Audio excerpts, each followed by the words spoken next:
சில நாட்களுக்கு முன்பு நான் என்னுடைய இயேசு அழைக்கிறார் அலுவலகத்தில் உள்ள வானொலி பதிவு நிலையத்திற்கு சென்றிருந்தேன். நான் எப்பொழுது வருகிறேன் எப்பொழுது போகிறேன் என்று யாருக்கும் தெரியாது. அங்கு போன பொழுது என்னுடைய நண்பர், அங்கு வேலை செய்கிறவர், என்னை பார்க்க ஓடி வந்தார்.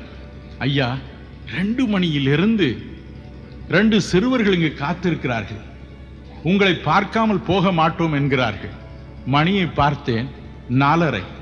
2.5 மணி நேரமா காத்திருக்கிறார்கள். ஆம் என்றார்கள். அவர்களை கொண்டு வாருங்கள் என்று சொன்னேன்.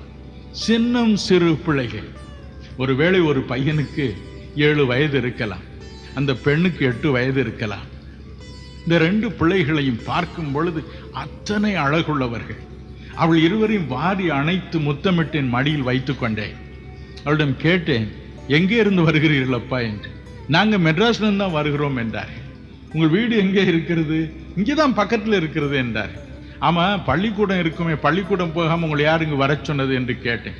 பள்ளிக்கூடத்தில் ஹெட்மாஸ்டர்கிட்ட சொல்லிட்டு தான் நாங்கள் ஓடியாந்துட்டோம் என்று சொன்னார்கள். எதற்கு வந்தீர்கள்? உங்களை பார்க்க ரொம்ப நாளா ரொம்ப ஆசை, இங்கதான் வருவாருன்னு சொன்னாங்க, அதான் ஓடி வந்து விட்டோம். அத்தனை ஆசை அவர்களுக்கு. ராஜஸ்தான் என்ற மாநிலத்திலிருந்து அதே போல ஒரு குடும்பத்தினர் வந்தார்கள். அவள் கூட்டி வந்த ஒரு நண்பருக்கு கொஞ்சம் புத்தி சுவாதீனம் இல்லை என்று சொன்னார்கள். அவர் அசுத்தாவினால் பாதிக்கப்பட்டவர், பலவாறு பிதற்றுவார் என்று சொன்னார்கள். அவரை கொண்டு வாருங்கள் என்று சொன்னேன்.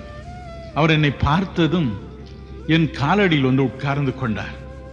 அவர்களை பார்த்து சொன்னார், இவரைத்தான் நான் பார்க்கணும் என்று சொன்னேன், இவரைத்தான் நான் பார்க்க வேண்டும் என்று சொன்னேன், இவர்தான் இவரைத்தான் நான் பார்க்க வேண்டும் என்று சொன்னேன் என்று சொன்னார். அவருக்காக கண்ணீரோடு ஜெபம் செய்தேன். அருள்நாதர் அவரை தொட்டார்.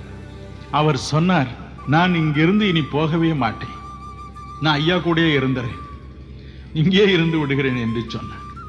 எனக்கு அன்பானவர்களே, பலர் பலவிதமான தேவைகளுக்காய் இயேசு கிறிஸ்துவை நேரில் பார்க்க முடியாத ஒரே காரணத்தினால் அவருடைய அன்பை காட்டும் மக்களை, ஊழியர்களை, தொண்டர்களை எங்கிருந்தாலும் தேடி வருகின்றனர். இப்பொழுது அப்படி இருக்குமானால் என் அருள்நாதர் இந்த உலகில் இருந்த பொழுது எப்படி இருந்திருக்கும்? சற்று யோசித்து பாருங்கள்.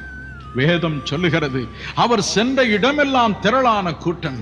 மார்க் 1:45 சொல்லுகிறது, இயேசு வனாந்தரமான இடத்தில் தங்கியிருந்தார். ஜனங்கள் எத்திசையிலும் இருந்து அவரை தேடி வந்தார்கள். எதற்காக? லூக்கா 6:17 சொல்லுகிறது, அவருடைய உபதேசத்தை கேட்பதற்காய், அவருடைய இனிய உபதேச